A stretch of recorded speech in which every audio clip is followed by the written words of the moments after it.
Olá, meus irmãos e amigos, estamos nesse culto da noite, nesse dia 14 de junho de 2020.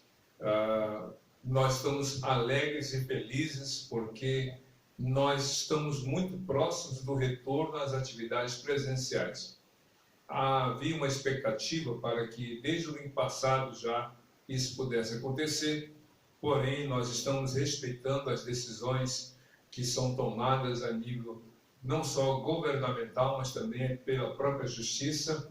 Então nós não queremos nos antecipar e nem comprometer a vida, a saúde de nenhum dos irmãos. Por isso, com muita tranquilidade, com paciência, segurança e, sobretudo, confiança no cuidado de Deus, nós estamos seguindo, aguardando esse momento para nós juntos celebrarmos ao Senhor.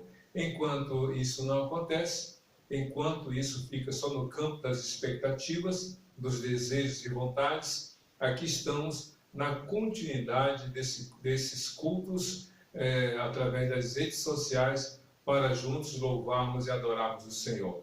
Hoje não é diferente, você está vendo aí o tema, daqui a pouco teremos a oportunidade de meditar, de compartilhar a palavra de Deus com base nesse texto de Jó, capítulo 1, dos versos 13 ao verso 22. Então, já deixe sua Bíblia aberta nesse texto.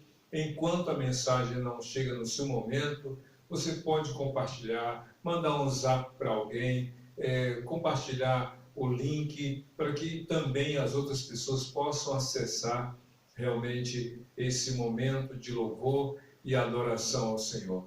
Na verdade, não era isso que estava nos nossos planos em 2019. Ninguém podia imaginar que em 2020 a gente passaria por essas circunstâncias, por essas limitações, mas ainda que tudo isso esteja acontecendo, nós permanecemos firmes, confiantes em Deus de que essa tempestade vai passar, essa quarentena vai cessar e voltaremos à nossa rotina, não da forma como antes, mas com maior zelo, maior cuidado, maior preocupação consigo mesmo e também com o outro. Vamos louvar a Deus, vamos orar, entregando ao Senhor este culto, como diz lá no Salmo 100, verso 1, celebrai ao Senhor todos os moradores da terra. Deus deseja que todas as pessoas louvem e adorem ao Senhor. Eu creio que esse salmo é um salmo profético também, porque embora hoje haja opções diferentes, nem todos desejam, nem todos querem louvar e adorar a Deus, mas a Bíblia diz em Filipenses 2, de 5 a 11, quando Jesus vier pela segunda vez, todo joelho se dobrará e toda língua confessará que Jesus é o Senhor, para a glória de Deus Pai. Então vamos orar agora, já que nós optamos, já que nós escolhemos aceitar, receber o amor de Deus e pela fé em Jesus permanecer em comunhão com Ele. Oremos ao Senhor. Senhor Deus, nosso Pai, nós te louvamos por esse dia, te damos graças por esse momento, pela oportunidade de estarmos juntos, ó Deus, ainda que de modo virtual, ainda que seja, ó Deus, por meio de redes sociais, nós estamos em comunhão com o Senhor e uns com os outros por causa do nome de Jesus. Entregamos a Ti este culto, tudo quanto nele vai acontecer, a fim de que aprendamos mais do Senhor e vivamos pela Tua palavra. Que Teu Espírito Santo nos conduza no louvor e na adoração ao Teu santo nome. É isso que nós pedimos e já Te agradecemos. Em nome de Jesus. Amém e amém. Nesse segundo domingo de junho, dia do pastor, e aqui eu quero já me antecipar ao pedido de oração, eu quero já colocar diante de você o meu desejo, não só meu, mas de todos os pastores, para que sejamos alvos de suas orações. Alguns colegas meus, até mesmo na brincadeira, dizem que é muito mais difícil o pastoreio no modo virtual do que no modo anterior, presencial. E por quê? Porque, embora deseja cada um de nós fazer o que antes era necessário ou possível também, as visitas, o atendimento gabinete, o aconselhamento, as reuniões de pequenos grupos, as grandes celebrações. Embora houvesse uma demanda maior, havia uma facilidade no sentido do contato. E hoje esse contato não existe presencial. Então ele é virtual. Isso exige mais, porque você não tem uma resposta imediata quando você manda uma mensagem, você não tem a interação, as visitas ficam prejudicadas e aí você tem que dar um atendimento muito mais cuidadoso, já que você não tem como acompanhar a repercussão de suas ações na vida das pessoas, das famílias. Então, há uma demanda maior, a produção de material para os estudos, para as mensagens, também tem outra dinâmica, porque não é só a questão da comunicação, da fala, é a logística, é a infraestrutura, então muita coisa envolvida. Quem é professor, fazendo uma pálida comparação, o professor tem uma demanda muito grande. Eu já até coloquei aqui na questão de orar pelos professores, porque há uma exigência maior, uma vez que na sala de aula eram 40 alunos em média para um professor, agora através das redes sociais, através do EAD, esses 40 alunos que eram atendidos de uma só vez, tem que ter o atendimento praticamente individualizado. Então a demanda é muito grande. Na verdade, para cada profissão que contava com a atuação presencial, agora o esforço é dobrado. Então eu quero pedir que você ore por nós. Hoje, segundo domingo de junho, é o dia do pastor na Convenção Batista Brasileira, na Igreja Batista. Então nós celebramos o segundo domingo. No dia 8, segunda-feira passada, eu recebi várias mensagens, agradeço a todos que enviaram mensagens, que ligaram, parabenizando-me pelo dia do pastor, mas no meio batista, o dia do pastor é o segundo domingo. Então, quero aproveitar que você ore por nós, para que Deus nos dê ânimo, nos dê força, inteligência, sabedoria, discernimento e palavra. E aqui uma particularidade. Antes de eu ser pastor, eu pedi a Deus 3 coisas. Uma igreja para pastorear, uma família para constituir uma família e uma mensagem. Deus me deu exatamente. Hoje sou líder da congregação aqui da PIB da Barra. A minha família que segue comigo nesses 27 anos, vão fazer 28 anos agora nesse dezembro, tenho um filho, sou casado, tenho um filho de 25 anos. Louvado seja Deus por isso, e eu quero pedir a você que continue orando por nós, não só por mim, mas por todos os pastores, para que continuemos com muito ânimo, com muita vontade, realmente, na obra de Deus. Meu filho Jonathan vai fazer 25 agora, no mês de dezembro, só para reforçar que a data, dia 5 de dezembro, aniversário dele, o meu é 5 de julho, daqui no próximo mês. A minha esposa foi exatamente hoje, dia 14, ela comemora mais um ano de vida. Então, que Deus esteja abençoando a todos nós. E falando da minha família, eu quero incluir todas as famílias dos pastores e conto com as suas orações. Vamos orar agora? Feche seus olhos, curva sua cabeça. Eu vou orar, mas eu quero que você também aproveite esse tempo para suplicar ao Senhor. Oremos ao nosso Deus. Senhor Deus, nosso Pai, nós te louvamos por esse dia, damos graças pela Tua palavra, louvamos o Teu nome pelo Teu cuidado, pela Tua fidelidade. Oramos a Deus para que Tu estejas renovando as forças, o ânimo, a fé, a esperança daqueles que, como eu, fomos chamados, ó Deus, para o ministério pastoral. Sabemos, ó Deus, que são tempos novos, tempos que exigem maior capacidade de ação, de articulação, de adaptação. Por isso, ó Deus, que Tu renoves a fé de cada um de nós, que Tu nos dês alegria na Tua presença. Quero te pedir pela minha esposa, pelo seu aniversário hoje, que Tu abençoes, que Tu aguardes, que Tu renoves a sua fé, que Tu abençoes, ó Deus, as esposas dos pastores espalhados por esse Brasil e por esse mundo, numa época de tantas demandas, que tu renoves a fé das tuas servas. Abençoa os filhos de pastores também, guarda cada um deles, orando pelos pastores, também de forma indireta, oramos pelos seus ministérios, pelas igrejas e pelas atividades que realizam.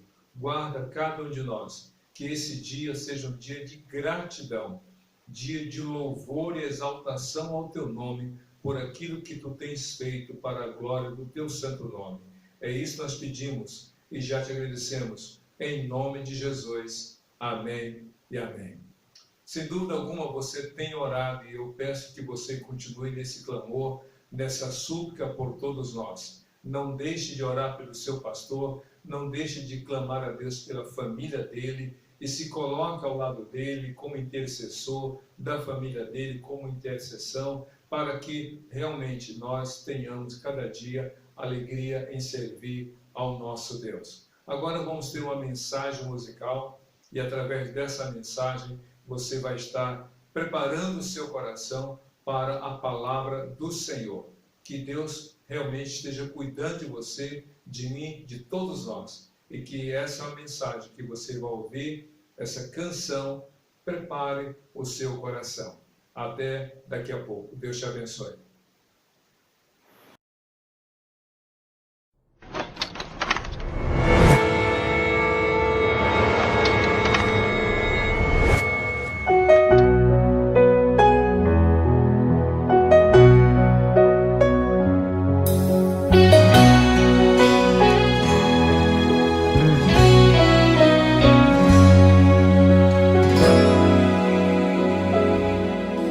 Eu vejo a mão de Deus em cada brilho e nos detalhes tão pequenos de um corpo celeste, que incrivelmente são admirados quando deixam o céu mais lindo e mais brilhante. E o seu processo é interessante quando ocorre em si mesma várias reações. E através da energia concentrada, as estrelas têm luz própria que ela mesma produz. Deus trabalha de maneira linda e com isso Ele quer mostrar que o brilho que há em você não é próprio, ele vem de Deus. Ser estrela pra muitos é fácil, que pra brilhar não tem segredo algum. Quero ver você refletir o verdadeiro brilho que mostra ao mundo a luz. Não se corrompa, não se venda, não se exalte. Se a oferta for tão alta, não aceite. Deus é o dono da prata e do ouro. Saiba que o seu tesouro não se presta e não se vende. Deus prospera o justo que administra suas bênçãos, sempre usando pra glória de Deus. Na verdade, o talento e o dom que você tem foi Deus quem te deu. Adora com a alma, faz história. Deus envia lá da glória a sua unção. Não tem jeito, ser estrela é um estado, e mesmo que esteja no alto, um dia elas morrerão. Mas quem adora de verdade tem um brilho que não é reconhecido pelo homem aqui. Deus não está à procura de artista, Deus quer um adorador que o adore. Adore com a alma, adore com a alma.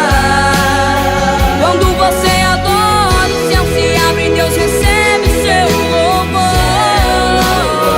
Adore com a alma, adore com a alma.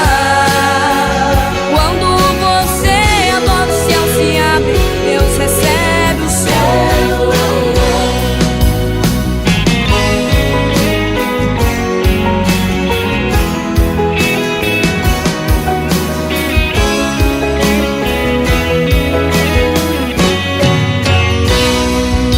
Não se corrompa, não se venda, não se exalte. Se a oferta for tão alta, não aceite. Deus é o dono da prata e do ouro. Saiba que o seu tesouro não se presta e não se vende. Deus prospera o justo que administra suas bênçãos, sempre usando pra glória de Deus. Na verdade, verdade, o talento e o dom que você tem. Foi Deus quem te deu. E quem adora com a alma faz história. Deus envia lá da glória a sua unção. Não tem jeito, ser estrela é um estado, e mesmo que esteja no alto, um dia elas morrerão. Mas quem adora de verdade tem um brilho que não é reconhecido pelo homem aqui. Deus não está à procura de artista, Deus quer um adorador que o adore. Adore com a alma, adore com a alma. Quando você adora, o céu se abre e Deus recebe o seu louvor. Adore com a alma, adore com a alma. Quando você adora, o céu se abre, Deus recebe o seu louvor. Adore com a alma, adore com a alma. Quando você adora, o céu se abre e Deus recebe o seu louvor. Adore com a alma, adore com a alma. Quando você adora, o céu se abre, Deus recebe o seu louvor. Quando você adora, o céu se abre, Deus recebe o seu louvor. Quando você adora, o céu se abre, Deus recebe o seu louvor.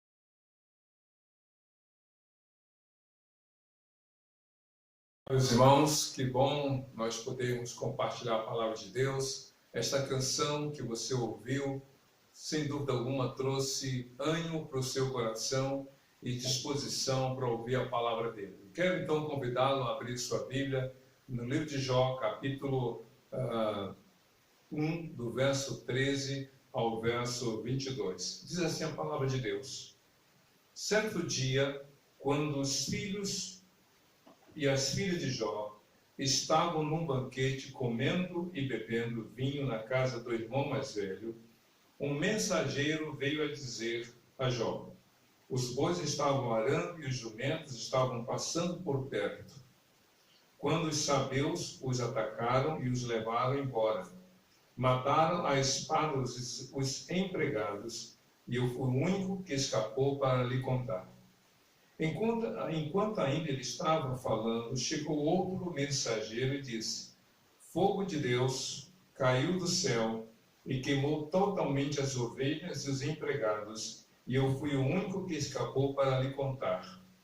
Enquanto ele ainda estava falando, chegou outro mensageiro e disse: vieram caldeus em 3 bandos, atacaram os camelos e os levaram embora.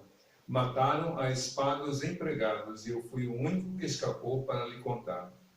Enquanto ele ainda estava falando, chegou ainda outro mensageiro e disse: seus filhos e suas filhas estavam num banquete, comendo e bebendo vinho na casa do irmão mais velho, quando de repente um vento muito forte veio do deserto e atingiu os 4 cantos da casa, que desabou.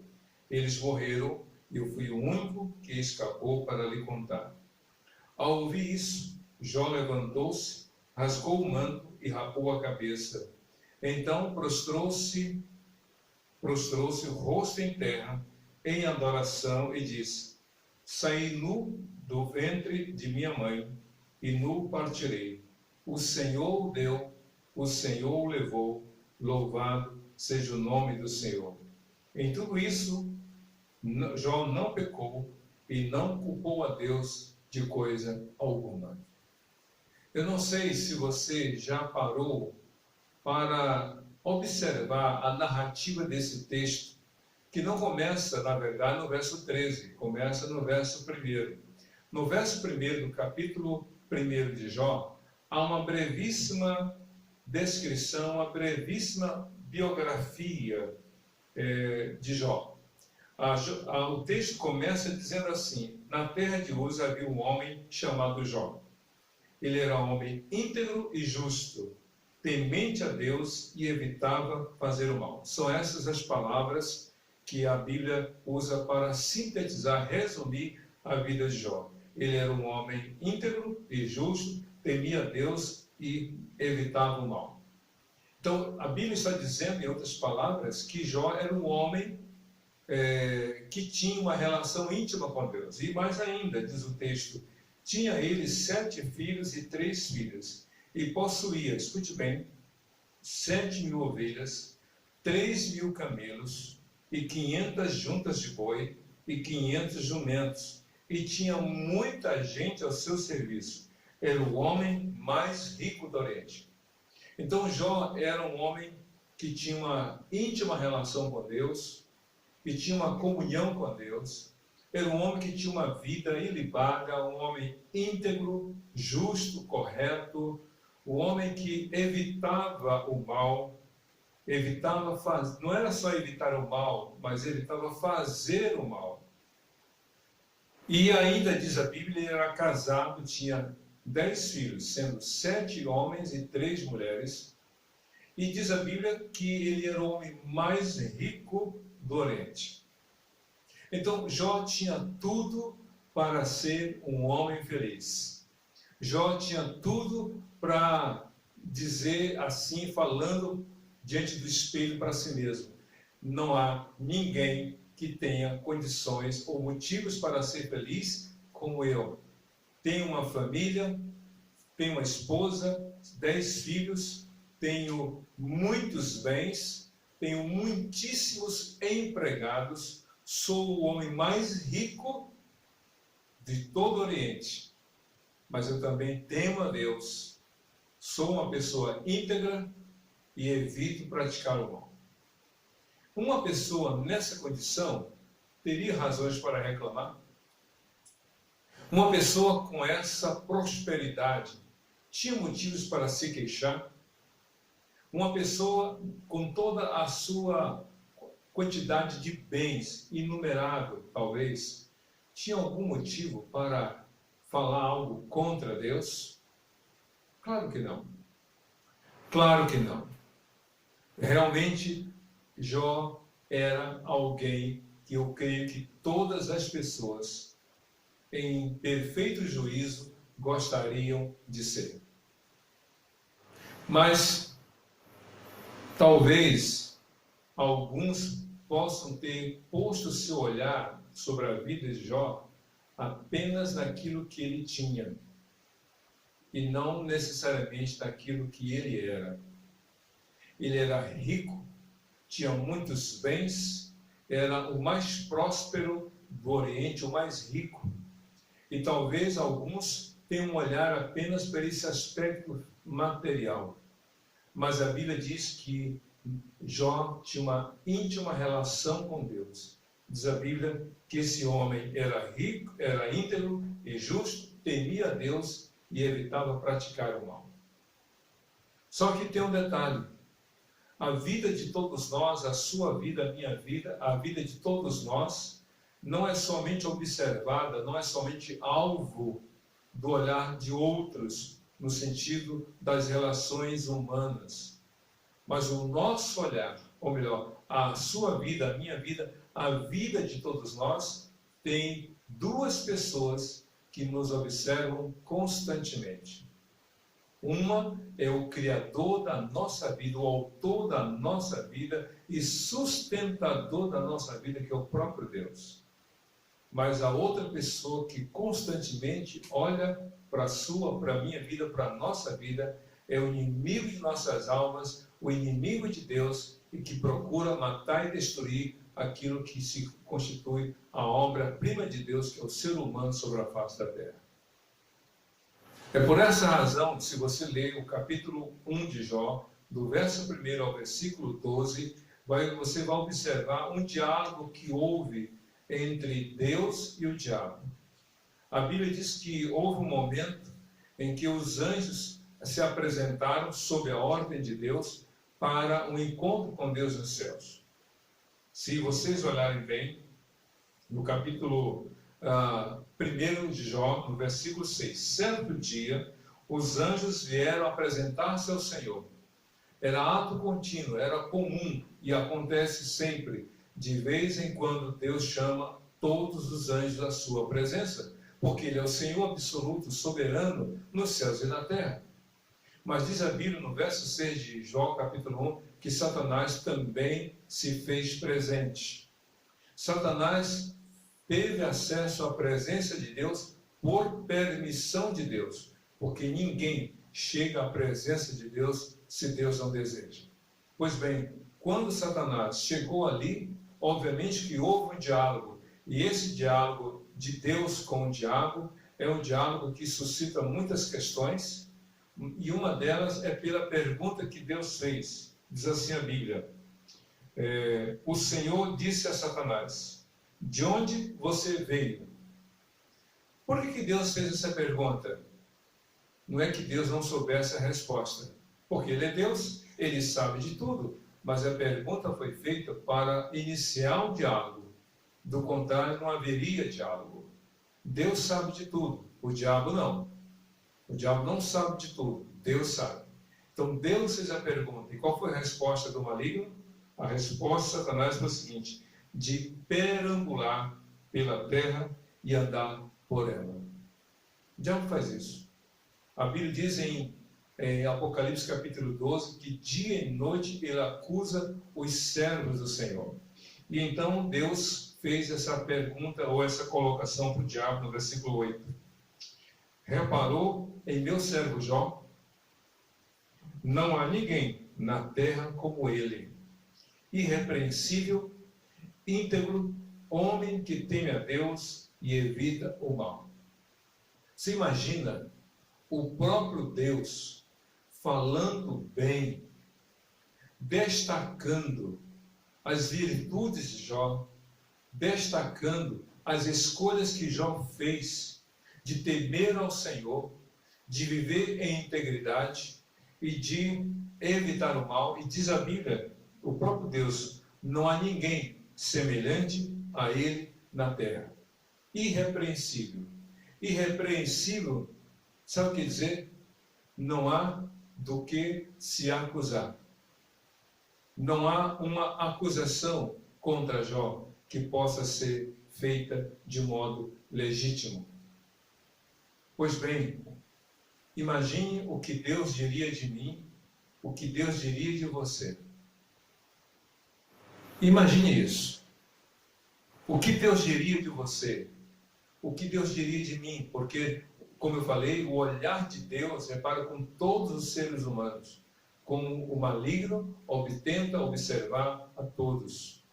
Só que Deus olha o homem com o desejo de abençoá-lo e de levá-lo a uma vida correta na presença dele.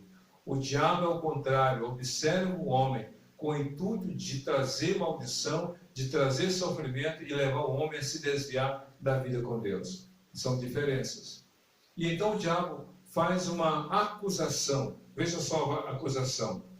Será, diz lá Jó 1,9, será que Jó não tem razões para temer a Deus? Ou seja, Satanás insinua que Jó só teme a Deus por causa de algumas coisas que ele recebe da parte de Deus. Escute bem que eu vou ler no versículo 10. Acaso não puseste uma cerca em volta dele, da família dele e de tudo que ele possui? Olha só, olha a acusação do maligno. Sabe por que ele te teme? Sabe por que ele é irrepreensível? Sabe por que ele anda de um modo justo, correto? Por que ele evita fazer o mal? É muito simples. Ele só faz tudo isso porque muita coisa ele recebe de ti. O quê? Tu puseste uma cerca em volta dele, ou seja, para protegê-lo. E não só a ele, mas também proteger a família dele e tudo que ele possui. E aí continua o diabo na sua acusação. Tu mesmo tens abençoado tudo que ele faz, de modo que os seus rebanhos estão espalhados por toda a terra. Ou seja, Satanás estava insinuando que a vida correta, a vida íntegra, a vida honesta uma vida de evitar a prática do mal, de ser um homem temente a Deus, na verdade, era simplesmente por causa das benesses, por causa do cuidado, da proteção e das bênçãos que Deus havia dado a Jó, dando a ele prosperidade material e financeira, além da proteção para com a sua família. E então eu quero falar com você nesta noite, neste culto, sobre essa questão, o bem mais precioso para a sua vida.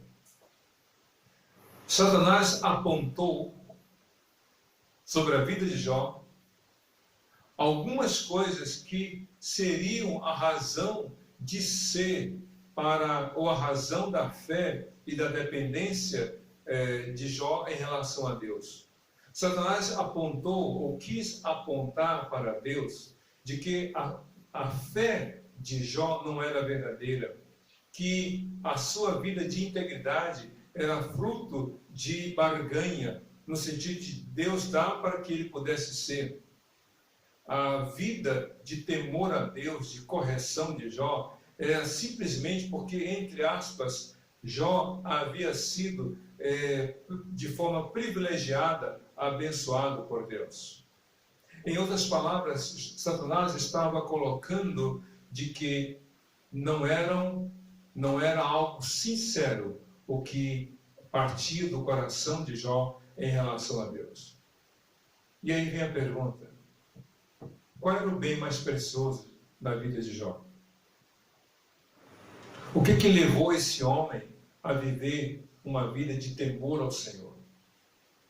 Diante dessa acusação, e aí a gente avança um pouco mais, no versículo 12 de Jó, capítulo 1, as palavras, na verdade, o verso 11, vem a provocação do diabo.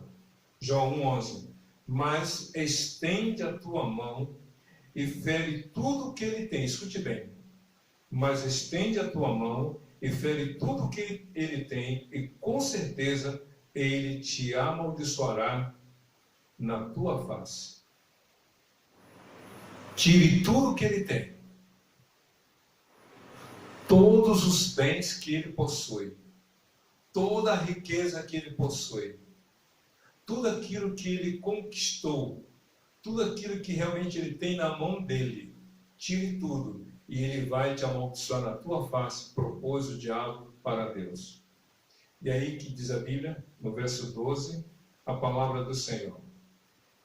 O Senhor disse a Satanás: pois bem, tudo o que ele possui está nas tuas mãos, apenas não toque nele. Tudo o que ele possui, eu coloco nas tuas mãos. E aí então vem a descrição dos fenômenos, dos eventos, das calamidades, dos tsunamis que como ondas destruidoras vieram sobre a vida de Jó. Se você ler com cuidado, não houve ninguém sobre a face da terra que passou pelas perdas que Jó passou, que passou pelo sofrimento que esse homem temente a Deus passou. A narrativa é curta, mas a dramaticidade dela é gravíssima. A Bíblia diz que os 10 filhos de Jó tinham uma prática. Eu vou ler aqui o verso 13. Certo dia, ou melhor, o verso 4 de Jó 1, para falar da prática. Seus filhos costumavam dar banquetes em casa, um de cada vez, e convidavam suas 3 irmãs para comerem e beberem com eles. Esse era o costume dos filhos. 10 filhos. Os homens costumavam constantemente, a cada um por vez, fazer banquetes. Vamos imaginar hoje churrasco, que é uma prática muito comum em Duque de Caxias e em outras partes do Rio e do Brasil. Então, um a cada vez. Tipo uma escala, tipo um rodízio, se me permite o trocadilho. Mês tal, na casa de fulano, no próximo mês, na casa de Beltrano. E as filhas, as irmãs daqueles rapazes, eram convidadas. Mas no versículo 13, a Bíblia diz que em uma dessas festas, diz assim o verso 13, certo dia, quando os filhos e as filhas de Jó estavam num banquete, comendo e bebendo vinho na casa do irmão mais velho, e aí então começa o drama. A Bíblia diz que, no verso 14, um mensageiro veio a Jó, ou seja, enquanto a festa estava acontecendo em algum lugar, diz assim que por vez, os mensageiros de Jó vieram trazendo a ele más notícias. A primeira má notícia: os bois estavam arando e os jumentos estavam pastando por perto, quando os sabeus atacaram e os levaram embora. Mataram a espada os empregados e eu fui o único que escapou para lhe contar. O segundo diz, enquanto ele estava, diz a Bíblia, enquanto ele estava falando, chegou outro mensageiro e disse, fogo de Deus, olha só a frase, fogo de Deus caiu do céu e queimou totalmente as ovelhas e os empregados. E eu fui o único a escapar para lhe trazer as novas.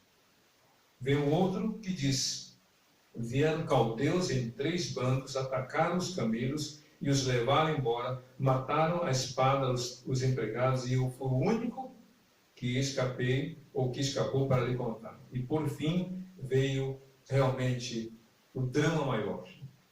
Enquanto ele estava falando, chegou outro mensageiro e disse, seus filhos e suas filhas estavam num banquete, comendo e bebendo vinho na casa do irmão mais velho, quando de repente um vento muito forte do deserto veio e atingiu os 4 cantos da casa, que desabou. Eles morreram e eu fui o único que escapou para lhe contar. Jó, escute bem, perdeu todos os seus rebanhos. Num só dia, 7.000 ovelhas foram dizimadas, foram roubadas, 3.000 camelos, 500 juntas de boi e 500 jumentos. Parte desse rebanho morreu queimado pelo fogo que caiu do céu. E o restante foi levado pelos inimigos, pelos criminosos, assaltantes, roubadores. E mais do que isso, além de perder todos os seus animais, todos os empregados, excetuando-se aquele que escapou para dar notícia, foram mortos. Mortos pelos sabeus, mortos pelos outros povos que atentaram contra a vida deles, e outra parte foi queimada pelo fogo que caiu do céu. E mais ainda, os 10 filhos, em plena época, em plena festa de celebração, os 10 filhos morreram num só lugar e num só momento. Diz a Bíblia que diante dessas perdas, qual foi a reação de Jó? Qual é o bem mais precioso que um homem pode ter na sua vida? Jó perdeu o seu rebanho, a sua empresa, entre aspas, fechou sem direito de pedir concordato. Foi à falência num dia, ele dormiu rico acordou rico e morreu pobre. Ele acordou sendo o homem mais rico do Oriente e foi dormir sendo o homem mais pobre do Oriente. Ele acordou sendo pai de 10 filhos e foi dormir tendo perdido os 10 filhos num só dia. Como reagir? Qual é o bem mais precioso que um homem pode ter, que uma mulher pode ter? A Bíblia diz qual foi a reação de Jó. A Bíblia diz que ao ouvir isso, Jó levantou-se, rasgou o manto, rapou a cabeça, prostrou-se rosto em terra e em adoração a Deus disse, saí nu do ventre de minha mãe e nu partirei. O Senhor deu, o Senhor o levou, Louvado seja o nome do Senhor. O bem mais precioso que alguém pode ter na sua vida é a fé. É a fé em Deus, o maior bem, a maior riqueza que o ser humano pode ter. Bens são importantes. Prosperar no trabalho é o desejo legítimo de cada pessoa. Ver a sua família indo bem, seus filhos prosperando é corretíssimo. Mas ninguém está livre de passar por perdas.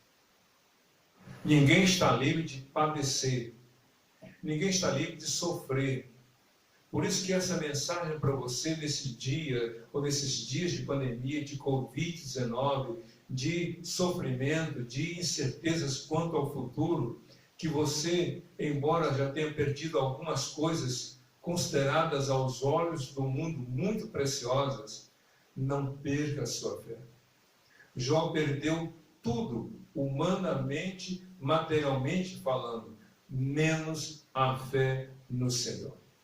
A Bíblia diz, no verso 22 de Jó capítulo 1, em tudo isso, Jó não pecou e não culpou a Deus de coisa alguma. O diabo havia dito, se tu tirares a proteção, se tu tirares o cuidado sobre a família dele, se tu tirares tudo que ele tem, ele vai amaldiçoar-te na tua face.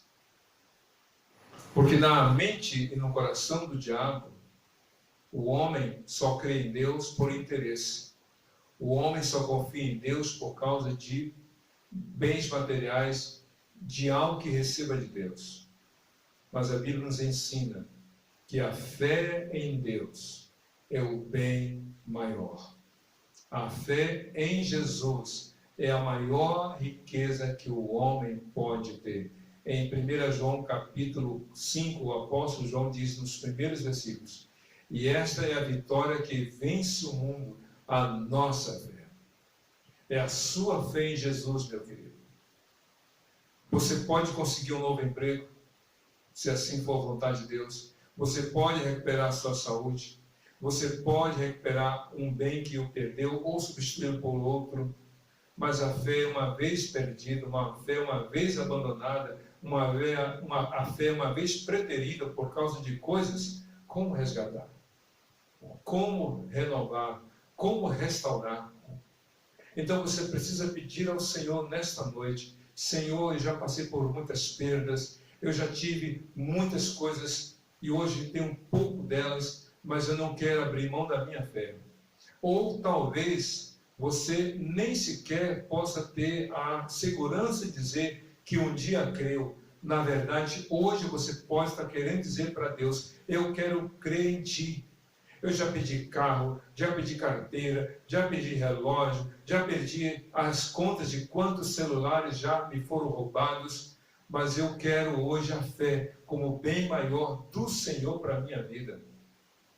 A Bíblia diz no capítulo 2 de Jó, e eu vou resumir, que depois que Satanás constatou que Jó, perdendo bens materiais, perdendo empregados, perdendo os filhos, teve a ousadia, a coragem de dizer para Deus que se Jó tivesse o momento de ficar doente gravemente, ele iria abrir a boca para blasfemar contra Deus. E então a Bíblia diz, lá em Jó capítulo 2, nas palavras do maligno, pele por pele, respondeu Satanás, o homem dará tudo o que ele tem por sua vida. Aí disse Satanás em sua proposta, estende a tua mão e fere a sua carne e os seus ossos, e com certeza ele te amaldiçoará na tua face. Ou seja, em outras palavras, o diabo queria levar Jó a, perdendo tudo, mostrar para Deus que o homem só tem a Deus, só crê em Deus, porque tem algo a receber de Deus. E vejam só o que o próprio Deus falou para Satanás em Jó capítulo 2, verso 6. Pois bem, disse o Senhor a Satanás, pois bem, ele está nas tuas mãos, apenas poupe a vida dele. E segundo o texto, a Bíblia diz que Jó teve uma enfermidade tal que ele ficou pele e osso, como ele mesmo descreve nos capítulos seguintes. Havia mau hálito na sua boca, que a sua esposa tinha nojo. Ele diz que a sua pele saía feridas e estouravam feridas, tumores que ele rapava com um caco. O quadro degradante físico dele foi tal que os seus amigos que vieram de longe ficaram 7 dias sem falar, de tão impactados que ficaram com aquela imagem de Jó totalmente desfigurado, totalmente modificado. E quando ele se encontrou nesse quadro de doença grave, a esposa, na sua fragilidade emocional, na sua fraqueza espiritual, disse para Jó, no verso 9 de Jó, capítulo 2. Então a mulher lhe disse: você ainda mantém a sua integridade a Deus? Amaldiçoa a Deus e morra. Ou seja, a proposta do diabo foi repercutida na boca da mulher. Amaldiçoe a Deus e morra. Fale mal de Deus, reclame com Deus, blasfeme contra Deus. E diz a Bíblia em Jó, capítulo 2, verso 10. Você fala como insensato. Aceitaremos o bem dado por Deus e não o mal? E aí a Bíblia repete o que foi dito no final do capítulo 1. Em tudo isso, Jó não pecou com seus lábios. Qual é o bem maior da sua vida? Qual o bem maior, a maior riqueza para a sua vida? Não é o que você tem, não é aquilo que você, com muito suor do seu rosto, conquistou, não é aquilo que você, com suas mãos, construiu. Não é aquilo que você comprou e nem o dinheiro que tem para comprar coisas. Nem a própria vida. O bem maior da sua vida deve ser aquele que sustenta a sua vida. E aquilo que sustenta a sua vida é a fé no Senhor. Jó capítulo 19, ele fala: eu sei que o meu Redentor vive, e que por fim ele me levantará, e fora da minha carne eu verei o Senhor. Coloque a sua fé no Senhor. Pode ser que nesses dias tão difíceis, de escassez, de dúvidas e incertezas, você possa olhar para a sua vida e, fazendo o inventário de sua existência, possa estar concluindo de quantas coisas você já perdeu na sua vida, quantas dificuldades já enfrentou. Mas, meu querido, é a fé no Senhor. Porque, escute bem, a fé no Senhor é essencial para a vida neste mundo e para a eternidade. Jesus disse em Mateus capítulo 16, no verso 25, pois aquele que quiser salvar a sua vida, a perderá. Mas aquele que perder a sua vida por amor de mim, irá encontrá-la. Pois o que adianta o homem ganhar o mundo inteiro e perder a sua alma? O que dará o homem em troca da sua alma? Meu querido, a sua fé em Jesus é mais importante. Eu quero convidar você a colocar a sua fé em Jesus. A dizer para Jesus: não é o que eu tenho, não é o que eu posso fazer, mas é o quanto eu creio no Senhor que fará diferença na minha vida. Você que crê em Jesus, coloque a sua fé em Jesus. E como é que você faz isso? Você coloca a sua fé em Jesus repetindo as palavras de Romanos capítulo 10, versos 9 e 10, que diz assim: se com a tua boca confessares a Jesus como Senhor, e em teu coração creres que Deus o ressuscitou dentre os mortos, serás salvo. Pois é com o coração que se crê para a justiça, e é com a boca que se faz confissão para a salvação. Coloque a sua fé em Jesus. Do jeito que você está hoje, 14 de junho de 2020, você pode estar percebendo que muitas coisas da sua vida estão se esvaindo de sua mão como a água que passa pelos seus dedos. Mas diga a Jesus: eu quero crer em Ti. Eu quero só ficar com a coisa mais importante, mais preciosa na minha vida, que é a minha fé no Senhor. Vamos orar? Oremos nesse momento. Deus, nesta hora, eu quero, nesse momento, colocar minha fé em Jesus. Eu quero ser totalmente dependente dEle. Já perdi muitas coisas na minha vida, perdi carro, já perdi carteira, já perdi a conta de quantos celulares já foram roubados, furtados ou que eu perdi. Já perdi muitas coisas, até mesmo minha saúde foi abalada. Mas, ó Deus, em nome de Jesus, eu não quero perder minha fé no Senhor, porque Ele é a única garantia da minha salvação, a vida eterna. Por isso é que Tu renoves a minha fé, ou que Tu me dês a fé que eu nunca tive, de totalmente ser dependente de Jesus, meu Senhor e meu Salvador. Eu oro agora, no nome de Jesus. Amém e amém. Meu querido, que Deus te abençoe e que você continue vivendo neste mundo, tendo em seu coração que a maior riqueza, o maior bem da sua vida está aí, que é a sua fé em Jesus. Que Deus te abençoe e seja feliz com Ele, e hoje para todos sempre. Amém e amém.